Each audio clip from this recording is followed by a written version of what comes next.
Katika jina la Yesu, wewe ambaye katika familia yako kumeingia mafarakano kwa jamaa yako, sasa nguvu ya Roho Mtakatifu ikakujaze wewe, ukawe sababu au mlango ambapo amani ya Bwana itapita, furaha ya Bwana itapita na iwajaze wengine, na ile roho ya matengano itaondolewa, ile roho ya mafarakano ikaondolewe, wewe ukawe sababu ya kufanya wengine warudiane.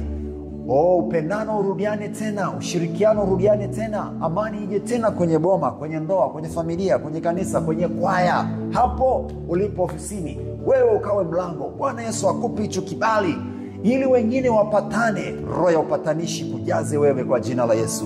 Ujaze upatanisho, uwe mpatanishi, ukapatanishe katika jina la Yesu.